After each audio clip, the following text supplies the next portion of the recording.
할렐루야. 4월 1일 월요일 새벽 기도를 시작하겠습니다. 사도신경으로 우리의 신앙을 고백합니다. 나는 전능하신 아버지 하나님 천지의 창조주를 믿습니다. 나는 그의 유일하신 아들 우리 주 예수 그리스도를 믿습니다. 그는 성령으로 잉태되어 동정녀 마리아에게서 나시고 본디오 빌라도에게 고난을 받아 십자가에 못 박혀 죽으시고 장사된 지 사흘 만에 죽은 자 가운데서 다시 살아나셨으며 하늘에 오르시어 전능하신 아버지 하나님 우편에 앉아 계시다가 거기로부터 살아있는 자와 죽은 자를 심판하러 오십니다. 나는 성령을 믿으며 거룩한 공교회와 성도의 교제와 죄를 용서받는 것과 몸의 부활과 영생을 믿습니다. 아멘. 찬송가 27장 찬양하시겠습니다. 찬송가 27장입니다.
열왕기상 1장 1절부터 10절까지 말씀입니다. 구약성경 열왕기상 1장 1절부터 10절입니다. 구약성경 507페이지입니다. 구약성경 507페이지 열왕기상 1장 1절부터 10절입니다. 다 찾으신 줄 알고 저와 여러분들이 한 절씩 교도하도록 하겠습니다.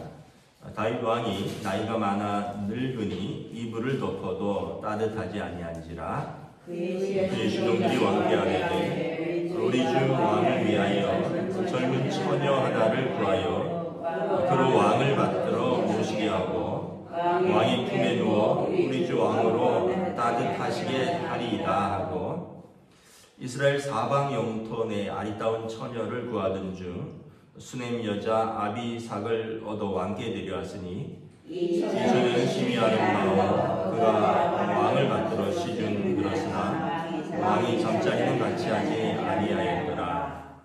그때 핫깃의 아들 아도니아가 스스로 높여서 이르기를 내가 왕이 되리라 하고 자기를 위하여 병거와 기병과 호위병 50명을 준비하나 그는 압살롬 다음에 태어난 자요 영모가 심히 준수한 자라 그의 아버지가 내게 어찌하여 그리하였느냐고 하는 말로 한 번도 그를 섭섭하게 한 일이 없었더라.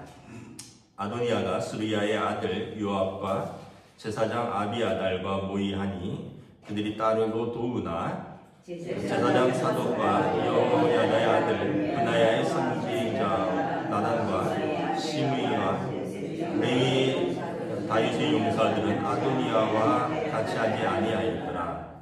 아도니아가 에느로겔 근방 수알렛 바위 곁에서 양과 소와 살찐 송아지를 잡고 왕자하고 자기의 모든 동생과 왕의 신하된 유다 모든 사람을 다 청하였으나 선지자 나단과 브나야의 용사들과 자기 동생 솔로몬을 청하지 아니하였더라. 아멘. 할렐루야. 오늘도 또 새날을 주셨습니다. 또 새로운 한 주, 새로운 한 달이 시작됩니다. 하나님께서 은혜와 평강으로 함께하여 주시기를 축복합니다. 이제 벚꽃이 이제 꽃망울을 터뜨리려고 합니다.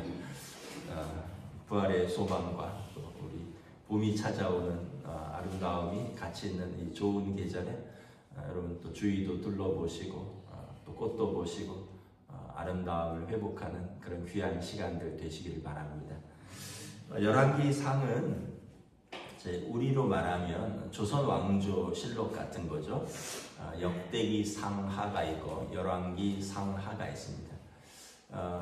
시작은 이제 다윗 왕의 이제 마지막부터 솔로몬의 등극으로부터 시작해서 이제 남유다와 북이스라엘로 나라가 갈라지고 그리고 주전 752년에 북이스라엘이 멸망하고 주전 586년에 남유다가 멸망하는 그 왕조들의 이야기를 담고 있습니다. 그래서 열왕기 상하와 역대 상하가 내용은 같은데 이제 역대 상하는 조금 남유다 중심입니다.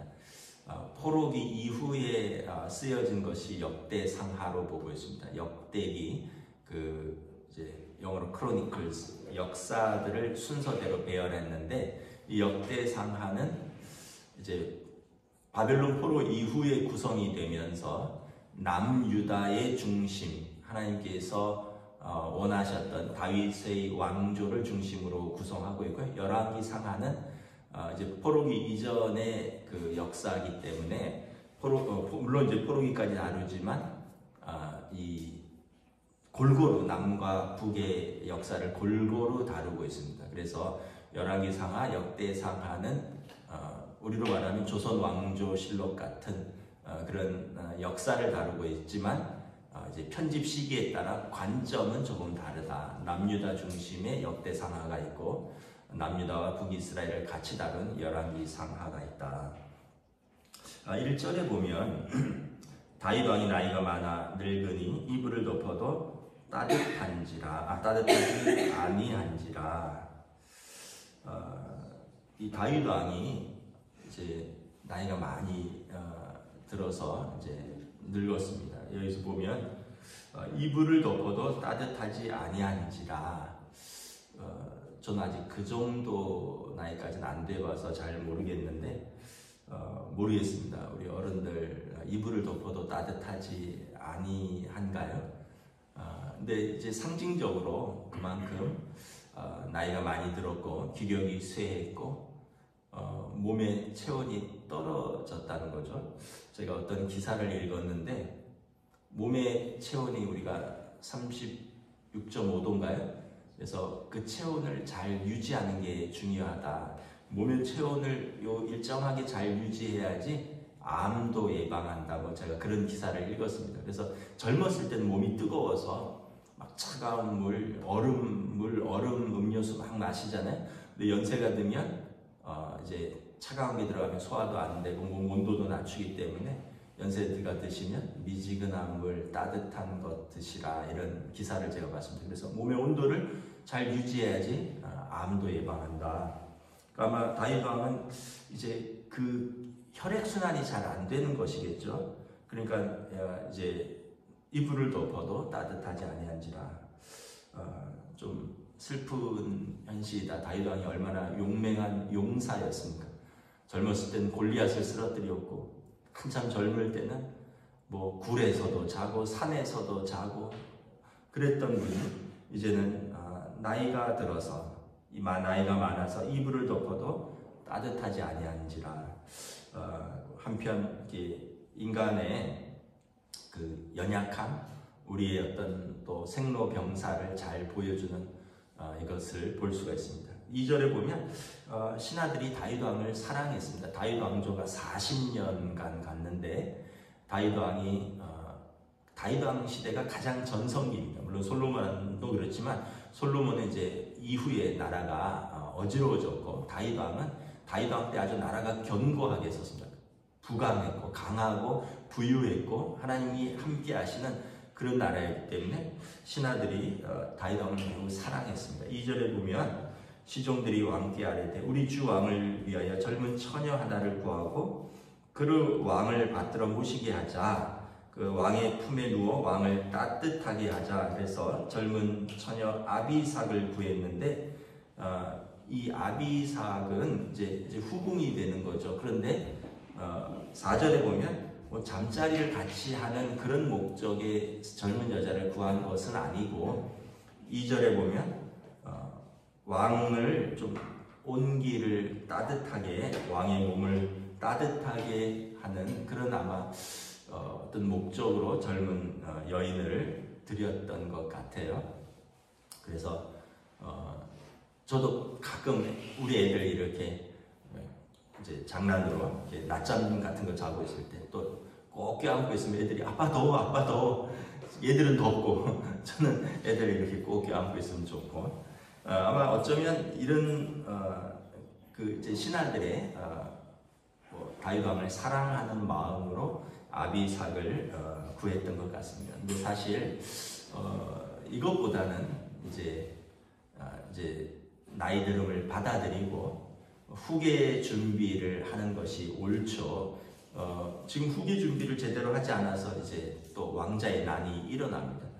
우리가 어떻게 보면 다윗의 시대를 연장하려는 그런 어떤 인간적인 생각보다는 다윗 왕의 늙음과 또 다윗 왕의 마지막을 준비하고 그리고 좀 더 기력이 있을 때 총기가 있을 때 누구를 후계자로 정할 것인가를 다윗 왕이 정해주는 것이 옳은데 이제 뭐 다윗 왕도 늙고 또 다윗 왕을 너무 사랑한 나머지 그런 준비는 채 못하고 왕의 기력을 돋우려고만 하고 있었습니다. 5절에 보니까 그때 핫깃의 아들 아도니아가, 핫깃은 다윗의 여러 부인들 중에 한 명입니다. 아도니아가 스스로 높여서 이르기를 내가 왕이 되리라 한다는 거죠. 그리고 이제 사병을 준비합니다. 6절에 그는 압살롬 다음에 태어난 자요. 다윗 왕에게 여러 아들이 있었는데 8명쯤 되죠. 그 중에 4번째 아들입니다. 첫째 아들이 암논이고요. 둘째가 길르암이고 셋째가 압살롬인데 셋 다 죽었습니다. 왕자의 난이 있었고 암논은 그 압살롬의 여동생을 탐하다가 압살롬에 의해서 살해당했고 또 압살롬은 이제 반란을 일으켰다가 요압 장군에 의해서 죽었고 뭐 이런 식으로 해서 그 형들이 다 죽었어요. 그러니까 넷째지만 장남이 된 거죠. 그러니까 스스로 생각하기에 내가 왕이 되어도 되겠구나 이런 생각을 한 것입니다. 또 여기 보면 6절에 그의 아버지가 내가 어찌하여 그리하였느냐 하는 말로 한 번도 그를 섭섭하게 한 일이 없었더라. 이 한 번도라는 표현은 평생에라는 뜻입니다. 다윗 왕이 아마 좀 자녀들에게는 너무 너그러웠던 것 같아요. 좋은 인품도 있고 이렇지만 다윗 왕이 좀 아쉬운 것은 자녀들에게 너무 너그러워서 제대로 어떤 쓴소리를 하지 않았고 결국은 암논이라든가 압살롬이라든가 이 아도니아라든가 이런 아들들이 좀 어긋나는 그런 일이 있었습니다. 제일 어려운 게 자식 농사라고 저도 생각을 합니다. 저도 우리 아이들이 어렸을 때는 제가 좀 더 혈기가 있었을 때는 애들 눈치를 안 봤어요. 그냥 아빠가 시키면 해야지, 아빠가 이런 주장이었는데 어느 순간부터는 이제 애들 눈치를 아빠도 보게 되더라고요. 이런 말해서 애가 섭섭하면 어떻게 할까? 내가 이런 말해서 애가 삐지면 어떻게 할까? 이런 말해서 애가 그 성격이 위축되면 어떻게 할까? 막 좀 생각들이 많아지는 거예요. 그러다 보니까 뭐 꼭 그런 건 아닌데 한 번 더 생각하고 또 한 번 더 참고 그러면서 제가 어느 순간에 내가 애들 눈치를 보고 있네 뭐 이런 또 생각도 들더라고요. 근데 뭐 서로 눈치 본다기보다는 서로 배려해야겠죠. 부모는 자식의 마음을 헤아리고 또 자식은 부모가 말하지 않아도 부모의 마음을 헤아리고 서로 이게 좀 돼야겠죠. 근데 이 균형을 맞추기도 어렵고 이게 참 어려운 것 같아요. 다윗 왕이 아마 젊어서 너무 시달리다 보니까 젊어서 도망 많이 다녔고 또 따뜻한 품에서 자라질 못했죠. 왜냐하면 8째인데 뭐 아버지가 형들 잘난 형들 많이 하고 동생은 다윗은 말째라고 하면서 사무엘이 기름 부으러 왔을 때 다윗을 부르지도 않고 다윗은 양이나 치고 있었고 그러다가 이제 소년 급제해서 골리앗을 이기고 장군이 되고 사울 왕의 손자가 되었는데 또 사울 왕이 이게 쫓기면서 또 부인도 빼앗기고 도망 다니고 이러면서 다윗 왕이 뭐 제가 그냥 묵상한 겁니다. 젊었을 때 막 다니면서 아버지의 사랑, 또 아내의 따뜻한 사랑, 뭐 이런 사랑을 잘 못 받아서 다윗 왕이 이제 가정을 꾸리고는 아이들을 너무 아끼고 사랑해서 그들에게 섭섭한 말을 하지 않았던 것이 아닌가. 6절에 보면 한 번도 그를 섭섭하게 한 일이 없었다. 근데 앞에 보면요, 압살롬에게도 그러합니다. 압살롬에게도 한 번도 그렇게 한 일이 없었다. 결국 압살롬도 반역을 꾀었고 아도니아도 지금 2차 왕자에 난 반역을 꾀합니다. 7절에 보면 아도니아가 스루야의 아들 요압과 제사장 아비아달과 모이하니 그들을 따르고 돕습니다. 요압 장군은 다윗 왕의 평생의 오른팔이었습니다. 물론 이제 좀 잔인한 기질이 있었지만 다윗 왕의 그 국방부 장관입니다. 제사장 아비아달도 다윗 왕을 세웠던 제사장인데 이 사람들이 아도니아에게 돌아섰습니다. 아마 아도니아가 이제 넷째지만 이제 장자가 되었고 또 6절에 보면 용모가 준수한다. 용모가 심히 준수하다. 그런 걸로 봐서 아마 사람들이 왕이 되어도 되겠다 이런 마음이 있었던 것 같습니다. 그래서 아도니아가 이 아버지의 장군과 아버지의 제사장과 함께 모의하면서 내가 왕이 돼도 되겠구나 이런 생각을 합니다. 근데 이제 항상 정치는 반대파가 있죠. 제사장 사독이 있고 또 여호야다의 아들 브나야가 있습니다. 그리고 선지자 나단과 시므이가 있습니다. 그리고 레위와 다윗의 용사들은 아도니아와 같이 하지 않았더라.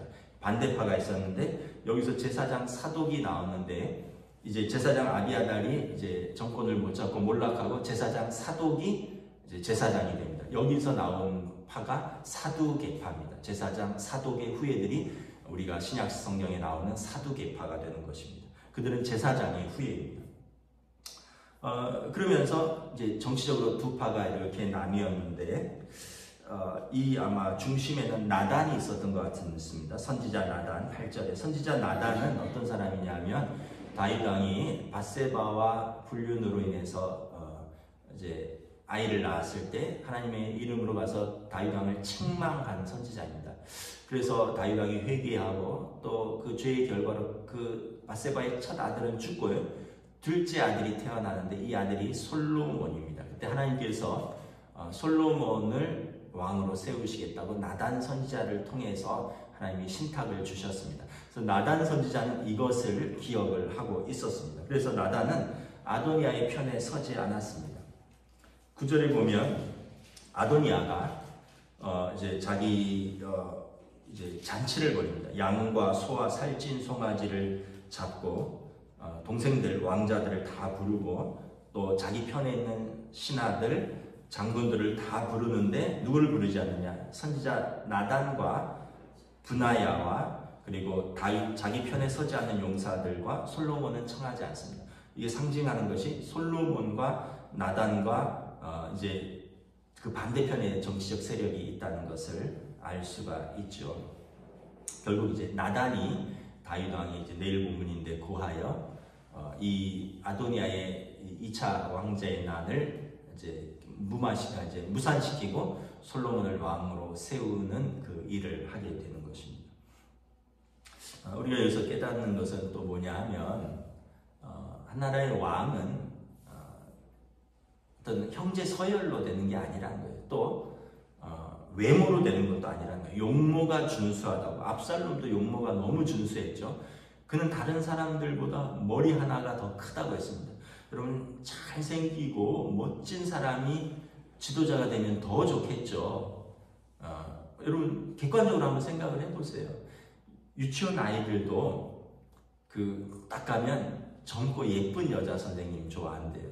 결혼하고 조금 애들이 볼 때 막 엄마같이 편안한 선생님도 있고 젊고 예쁜 선생님도 있잖아요. 어리고 애들도 본능적으로 젊고 어리고 예쁜 선생님 좋아한대. 그게 이제 사람의 그 본성이에요. 왜냐하면 그 성경에 사람은 외모를 보거니와 하나님은 중심을 보신다. 사람은 외모를 보는 게 당연한 거예요. 이왕이면 멋있는 사람, 이왕이면 멋진 사람, 이왕이면 예쁜 사람, 뭐 이런 거죠. 그래서 이 시대가 얼마나 계속 가꾸고 이래요. 그런데 더 중요한 거는 그 내면이라는 거예요. 이스라엘의 왕은 하나님의 백성을 다스리는 왕은 이런 인간의 뜻으로 세우는 것이 아닌데 이제 사람들이 착각을 하는 거죠. 내가 장남이니까 형들이 다 죽고 이제 내가 장남이니까 또 사람들이 생각할 때 저는 용모가 준수하니 저가 지도자로 합당하지 않겠느냐. 그런데 이것은 옳지 않은 선택이었다라는 것입니다. 이스라엘 왕은 조건이 있죠. 자격이 있죠. 첫째는 하나님을 경외하는 자입니다. 하나님을 경외한다는 것은 뭐냐면 공의로우신 하나님을 경외할 때 하나님이 그에게 지혜를 주셔요. 그래서 이스라엘의 왕은 하나님을 대신해서 재판장입니다. 이스라엘의 백성을 재판하는 것이 왕의 가장 중요한 책무입니다. 3장에 나오지만 솔로몬이 두 여인이 아들 데리고 나오잖아요. 그래서 그 아들이 누구냐라는 솔로몬의 유명한 판결을 하듯이 왕에게 가장 중요한 것은 지혜를 가지고 재판하는 것입니다. 잘생기고 몇 번째고 이런 게 중요한 게 아니라는 거예요. 지혜로워서 하나님의 백성을 하나님의 뜻대로 재판하는 것. 그러려면 하나님의 뜻대로 재판해야 되니까 말씀을 가까이 해야 되는 것입니다. 하나님의 말씀을 잘 알고 하나님의 말씀을 사랑하고 하나님의 말씀을 가까이 하고 그래서 하나님께서 지혜를 주셔서 하나님 그에게 기름 부으시는 것이거든요.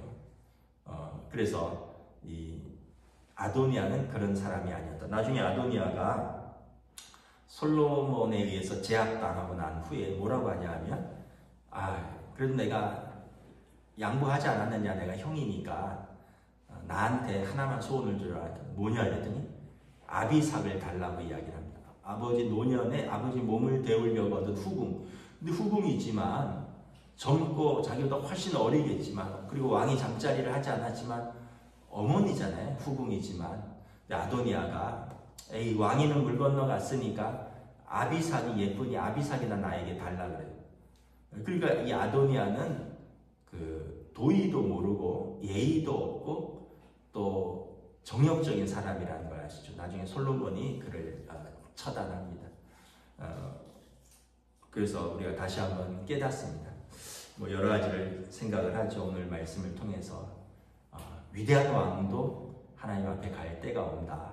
우리는 모두 이걸 받아들이고 또 준비하고 믿음으로 하나님 앞에 의뢰하는 삶을 사는 것.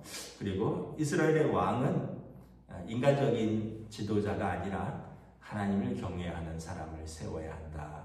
이것을 다시 한번 깨닫습니다. 기도하겠습니다. 제가 기도하면서 또 우리들의 삶을 또 한번 돌아보길 바랍니다. 하나님 은혜를 감사합니다. 오늘 또한 말씀을 통해서 그 용맹한 다윗 왕도 그 이스라엘의 기초를 놓았던 그 훌륭한 왕도 나이가 많아 늙고 몸이 따뜻하지 아니하고 그도 결국 그의 인생의 마지막 때를 맞이하는 것을 바라봅니다.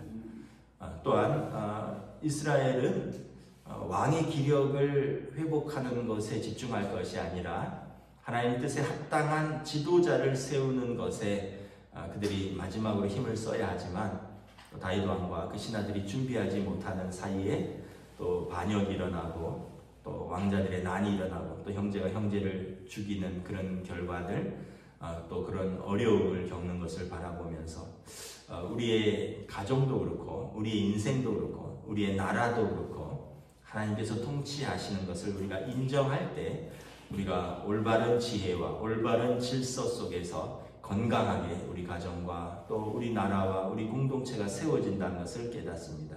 인간적인 지혜와 인간적인 욕심이 아니라 하나님의 통치가 하나님의 말씀이 우리의 기준이 되는 저희들의 순종의 삶으로 믿음의 삶으로 인도하여 주시옵소서. 감사를 드리오며 우리 주 예수 그리스도의 이름으로 기도드리옵나이다. 아멘. 하늘에 계신 우리 아버지 이름을 거룩하게 하시며 아버지의 나라가 오게 하시며 아버지의 뜻이 하늘에서와 같이 땅에 있어도 이루어지게 하소서.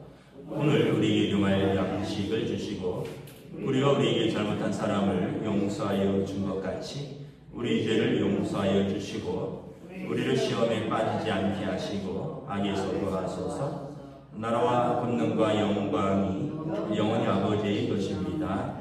아멘.